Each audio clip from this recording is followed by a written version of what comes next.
여러분, 우리가 얼핏 생각할 때는 하나님께서는 모든 사람을 공평하게 생각하시고 모든 사람들에게 주시는 사랑은 다 똑같을 거다, 이렇게 생각할 수 있습니다. 사람처럼 차별을 두고 어떤 사람은 특별히 사랑하고 어떤 사람은 그렇지 않고 하는 일은 없을 것이다. 우리가 보편적으로 그렇게 생각을 합니다. 그런데 성경을 보면 그게 아니에요. 하나님께서 모든 사람을 사랑하시는 가운데 특별히 사랑하는 사람이 있고 또 그렇지 않는 사람이 있다는 것을 우리가 알 수 있습니다. 성경 가운데 많은 인물들이 있습니다. 특히 초기 교회 때의 사건을 보면은 여러분, 야고보, 예수님의 동생은 예수님을 전하다가 붙잡혀 가서 바로 순교를 당합니다. 목베임을 당해서 죽어버립니다. 그런데 베드로는 우리가 아는 대로 천사를 감옥에다가 보내가지고 그 베드로를 살려냅니다. 그러니까 똑같이 예수님을 전하고, 야고보는 예수님의 친동생이지 않습니까? 그렇다 그러면은 그 야고보도 구원해 주시고 베드로도 구원해 주셔야지 왜 베드로는 구원해서 살려주시고 야고보는 순교하도록 내버려 뒀냐? 우리가 그 하나님의 마음을 알 수가 없습니다. 오늘 성경 가운데, 오늘 우리가 기억했던 본문 가운데 보면은 구약 성경의 많은 인물들 가운데 하나님이 특별히 사랑했던 사람, 남다른 은혜를 받은 사람 다니엘의 이야기가 나오고 있습니다. 자, 다니엘이 어떠한 특별한 하나님께서 남들에게 베풀지 않는 남다른 사랑을 주셨는가? 우리가 그것을 생각을 해본다 그러면은 다니엘서 1장 3절에서 5절 말씀 가운데 보면은 왕이 황관장 아스푸나스에게 말하여, 그런데 황관장이라는 것은 모든 장관들을, 요즘 말로 말하면 모든 장관들을 총괄하는 자입니다. 장입니다. 그 황관이라는 것은 그 당시에 그 헬라 사회 때의 정치적 지도자를 말합니다. 그런데 그 모든 사람들을 관리하는 자가 황관장입니다. 그리고 황관장은 왕의 거실과 침실을 책임지는 사람입니다. 그렇기 때문에 전부 다 내시입니다. 그래, 왕이 가장 믿고 정말로 신복 중에 신복의 하나로 생각하는 사람이 황관장입니다. 그래, 모든 것을 책임지고 있는 사람에게 왕이 이제 명령을 내리는 거죠. 이스라엘 자손 중에서, 그러니까 이때는 하나님께서 이스라엘 백성들이 하도 말을 안 들으니까 하나님 입장으로 봤을 때 많고 많은 백성 중에 하나님께서 이스라엘을 택해서 너희는 내 것이라, 너희는 내 백성이다, 그러면서 너희는 다른 이방 족속처럼 살지 말고 내 말대로 살아라고 하나님께서 그렇게 말씀을 하시고 당부를 하시고 복도 주시고 은혜도 그렇게 주셨습니다. 근데 이스라엘 백성들이 하나님 말씀대로 안 살아요. 하나님께서 계속해서 선지자를 보내가지고 이렇게 살다가 망한다, 이렇게 살면 안 된다, 정신 차리라, 좋은 말 할 때 들어라. 하나님께서 수도 없이 선지자를 보냈는데 이스라엘 백성들이 얼마나 교만하고 목이 곧은 백성인지 하나님 말씀 좋아하고 있네, 이런 식으로 살았습니다. 그러니까 하나님께서 저것들 안 되겠다, 교육을 좀 시켜야 되겠다 해서 그 당시에 강대국인 바벨론에게 포로로 끌려가게 했습니다. 그래서 결국은 70년 동안 포로 생활을 합니다. 이 이스라엘 백성들의 70년 포로 생활은 하나님의 무서운 징벌과 더불어서 교육이 들어가 있습니다. 이때에 바벨론에 끌려가서 우상이라는 것은 아무것도 아니라는 것을 깨달은 이후에 오늘날까지 유대인들은 우상 앞에 서는 일은 없게 되었습니다. 그만치 그 교육의 효과가 컸습니다. 그런데 그렇게 끌려가는 그 속에 오늘 본문의 주인공인 다니엘이 있고 그의 세 친구들이 있습니다. 근데 이제 그들에게 이 다니엘과 세 친구들, 이들은 어떤 곳에서 선출이 됐는가 하면은 흠이 없고 용모가 아름답고 모든 지혜를 통찰하며 지식에 통달하며 학문에 익숙하여 왕궁에 쓸만한 소녀들. 그러니까 인적 자원에 훌륭한 인적 자원이 될 만한 그런 자들을 우리 왕궁에서 교육을 시키자. 그러니까 비록 포로로 끌려왔지만은 그 중에 쓸만한 놈들을 우리가 키워가지고 바벨론의 리더로 삼자. 아마 왕이 그런 생각을 하고 있었던 것 같아요. 그래서 이제 포로로 이렇게 다니엘이 끌려갔는데 왕이 황관장에게 뭐라고 그런가 하면은 그들에게 왕의 음식을 주라. 여러분, 왕의 음식하면 머릿속에 생각나는 게 무엇이 있습니까? 맛있는 것이 얼마나 많고 잘 먹겠다 이렇게 우리가 생각할 수 있잖아요. 근데 왕의 음식과 그가 마시는 포도주를, 왕이 마시는 포도주니까 포도주 중에 포도주이지 않겠습니까? 그걸 날마다 또 쓸 것을 줘라. 여러분, 우리가 생각할 때에 포로로 잡혀갔다 그러면은 우리가 최근에 있었던 미국에 있었던 우리나라 근로자들이 그 미국에 그저 한 일주일 남짓 이렇게 있었는데 그 고생했는 이야기. 이번에 이제 캄보디아에 저렇게 또 붙잡혀 가서 어떻게 보면은 붙잡혀 간 것이 아니라 가서 붙잡힌 거죠. 어떻게 됐든 간에 물질의 포로가 돼가지고 그 고생했는 이야기들 우리가 간접적으로 듣고 있지 않습니까? 포로 생활이라는 것은 힘든 생활이고 고통스러운 생활입니다. 그런데 하나님께서는 이 다니엘에게 포로가 아닌 듯한 포로 생활을 하는 그런 은혜를 주셨다는 거죠. 왕이 먹는 음식을 먹고 왕이 마시는 포도주를 마시고 정말로 그 나라의 왕 다음의 지도자로부터 관리를 받는 그 대열에 서게 되었다는 거죠. 그래야 하나님께서 이 다니엘에게 포로로 붙잡혀 갔지만은 남다른 은혜를 주신 것입니다. 사랑하는 성도 여러분들의 걸음 속에도 우리가 세상을 살아가다가 때로는 쓰러지고 넘어지고 웅둥이에 빠지고 이러한 일이 있더라도 그 속에서도 하나님의 은혜를 경험하고 하나님의 돌보심을, 하나님의 치유하심을 경험하는 그런 귀한 성도가 되기를 주의 이름으로 축복합니다.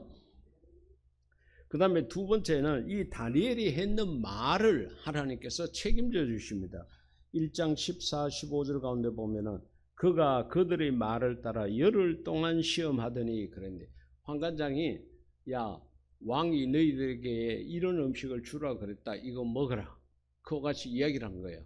그때 다니엘이 뭐라고 말을 하는가 하면은 우리는 그걸 먹지 않겠습니다. 왜 그렇게 하느냐? 그 당시에 왕 앞에 가져가는 음식은 항상 음식을 만들어 가지고 우상 앞에 제단에 놨다가 그 다음에 이제 왕이 먹고 그렇게 했습니다. 그러니까 다니엘이 하나님을 섬기는 사람으로서 이 음식은 자기가 받아들일 수 없는 거예요. 용납할 수 없는 거예요. 우리는 그 왕의 음식을 먹지 않겠습니다. 그리고 우리는 그저 야채, 채소를 먹고 이렇게 하겠다고 황관장에게 말을 했어요. 그 황관장이 들어보니까 기가 차도 안 하죠. 이 어린 것들이 세상 천지를 모르고 지금 왕이 먹는 좋은 음식을 주겠다는데도 이걸 걷어차니까 속으로 얼마나 비웃었겠어요. 그래도 이제 황관장이 그것을 받아들입니다. 그래 여러분 생각을 해보십시오. 한 나라의 최고 정치의 권력 서열에 있는 자가 하잘것없는 포로로 붙잡혀 왔는 그 청소년의 말을 듣는다는 게 이게 상식적으로 이해가 안 되는 거예요. 그런데 황관장이 그 제안을 받아들였다고 이야기를 하고 있습니다. 그래서 그러면 열흘 뒤에 너희들이 먹는 음식을 먹은 자들하고 왕의 음식을 먹은 자들하고 내가 얼굴을 한번 비교를 해보겠다. 그렇게 이야기를 하고서는 다니엘의 제안을 받아들였습니다. 말에, 다니엘이 내뱉은 말에 하나님께서 책임져 주셨다는 거죠. 사랑하는 성도 여러분, 여러분들의 기도 소리를 하나님께서 책임져 주는 그런 역사가 나타나기를 주의 이름으로 축복합니다. 말은 그 당시에 내가 아무 생각도 없이 이런저런 온갖 생각들 다 해서 이렇게 내린 게 아니고 순간적으로 즉흥적으로 이렇게 말을 했더라도 하나님께서 그 모든 말에 책임을 져 주신다 그러면은 우리의 말에 얼마나 힘이 있겠습니까? 우리의 신앙이 얼마나 참 강하다는 것을 느낄 수 있겠습니까? 그런 경험들이 저와 여러분 속에 나타나기를 주의 이름으로 축복합니다. 그 다음에 세 번째로 다니엘서 1장 17절 가운데 보면은 하나님이 이 네 소년들에게, 그러니까 다니엘을 비롯해서 플러스 그 세 친구입니다, 학문을 주시고 모든 서적을 깨닫게 하시고 지혜를 주셨으니, 할렐루야. 여러분의 배움의 길에 있는 자녀들에게 하나님께서 지혜를 주시고 지식을 주시고 모든 것을 깨닫는 그런 은혜 주시기를 주의 이름으로 축복합니다. 거기에다가 또 다니엘은 또 모든 환상과 꿈을 깨달아 알더라. 그러니까 눈에 보이는 것, 지혜와 지식이 아니라 그 이상 꿈으로 본 것까지도 전부 다 해석할 수 있는 그러한 능력을 하나님께서 주셨다는 것입니다. 그러니까 하나님께서 특별한 지혜를 주셨다는 거죠. 남들이 가질 수 없는 그런 지혜를 주셨다는 겁니다. 여러분, 우리의 삶의 걸음 속에 때로는 어리석고 때로는 내 판단력이 흐려져서 물질적으로 손해를 보고 내가 여러 가지 어려움을 당하는 경우가 얼마나 많이 있습니까? 그런데 오늘 이 하나님께서 다니엘에게 특별한 지혜를 주셨던 것처럼 여러분들에게도 하나님께서 이런 지혜를 주는 그런 은혜가 있기를 주의 이름으로 축복합니다. 그 다음에 네 번째로 다니엘서 2장 48, 49절 가운데 보면은 권력을 주십니다. 그러니까 다니엘이 결국은 왕의 꿈을 해석하게 되고 그것으로 말미암아 왕으로부터 인정을 받게 됩니다. 그래서 다니엘을 뒤에 보면은 49절 가운데 보면은 다니엘은 왕궁에 있었더라, 그와 같이 이야기를 했는데, 요즘 말로 말하면은 다니엘은 국무총리가 되고, 그리고 그 세 친구들은 대구시장이 되고 경상북도지사가 되고 지방을 관리하는 그러한 권력자로 세웠다는 겁니다.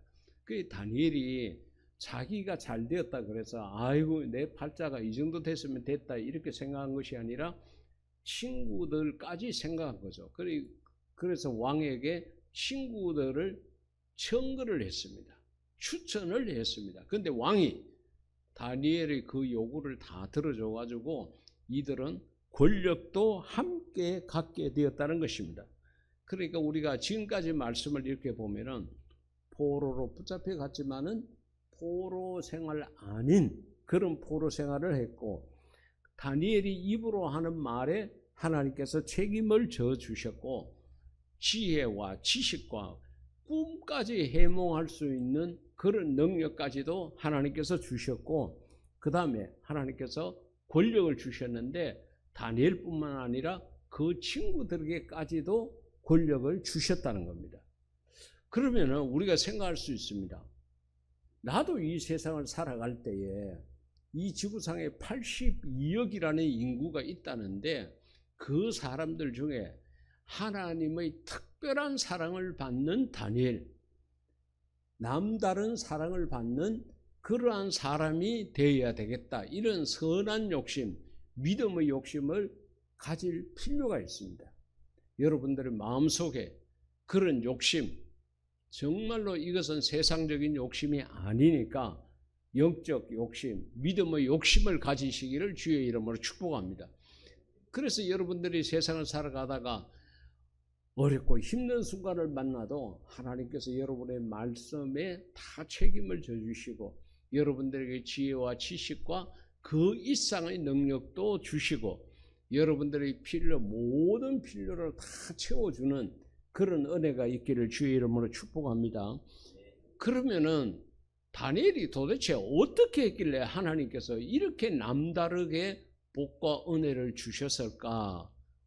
나도 그렇게 하면 되지 않겠느냐? 이렇게 우리가 답을 얻을 수가 있습니다. 그러면 그 답이 어디에 있는가 하면은 다니엘서 1장 8절입니다. 다니엘은 뜻을 정하여 왕의 음식과 그가 마시는 포도주로 자기를 더럽히지 아니하리라 하고 자기를 더럽히지 아니하도록 환관장에게 구했다고 그와 같이 이야기했습니다. 다시 말하면은 왕의 음식에 대한 제안을 받았을 때 거절을 했습니다. 그게 내 입맛에 안 맞고 내 식성에 안 맞아서 그렇게 한 것이 아니라 내가 하나님을 믿는 사람으로서 우상 앞에 놓았던 저 음식을 내가 먹을 수 없다. 신앙의 정결함을 지키기 위해서 뜻을 정했다고 그같이 이야기를 했습니다. 그래서 내게 분명한 선이 있다. 분명한 기둥이 있는데 이것은 하나님이다. 나는 하나님을 섬기는 사람이다. 비록 우리나라가 어렵고 힘들고 어떻게 됐든 간에 포로로 붙잡혀 왔지만은 그래도 나는 하나님을 믿는 사람이라 생각을 하고 자기의 믿음을 더럽히지 않도록 노력을 했다는 겁니다. 뜻을 분명하게 정했다는 거야. 나는 하나님 믿는 사람이야. 나는 하나님을 섬겨야 돼. 하나님 앞에 영광을 돌려야 될 사람이야. 물론 그 왕의 음식을 먹고 싶고 태어나서 한 번도 먹어보지 않은 그런 음식일 가능성이 많지 않습니까? 그럼에도 불구하고 이 어린 다니엘이 자기의 뜻을 분명히 하고 하나님 편에 서고 진리 편에 서고 신앙의 편에 섰다는 겁니다. 그것을 보시고 하나님께서 앞서 이야기한 모든 남다른 은혜를 주셨다는 것입니다. 우리가 코로나 그 기간을 지내면서 우리 한국 교회가 외형적으로 한 3분의 1 정도가 교회를 떠난 것으로 이렇게 이제 파악을 하고 있습니다. 현장 예배에 안 온다는 거죠. 믿음의 알곡과 쭉정이가 나누어지게 됐다는 것입니다. 그 환난이 있고 어려움이 있고 조금의 시련과 고통이 있게 되니까 믿음이 연약했던 자들 아니면은 곁으로 보기에는 괜찮았는데 믿음을 가진 자처럼 보였던 자들이 전부 다 주저앉고 넘어지고 쓰러져서 아직까지 교회로 안 돌아오고 있다는, 이게 한국 교회 전체의 3분의 1이 된다고 그와 같이 이야기를 하고 있습니다. 그러니까 여러분, 우리가 세상을 살아가다가 아무리 어렵고 힘든 일을 당해도 다니엘처럼 포로로 끌려가는 그런 어려움이 있더라도 내 마음의 뜻을 분명하게 하나님 편에 정하게 된다 그러면은 하나님의 남다른 은혜가 있을 줄 믿습니다.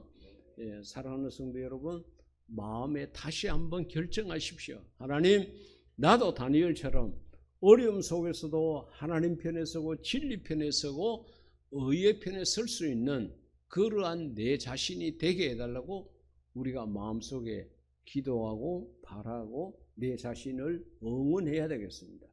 그러기에 세상은 갈수록 복잡해지고 자꾸 어려워지고 있지 않습니까?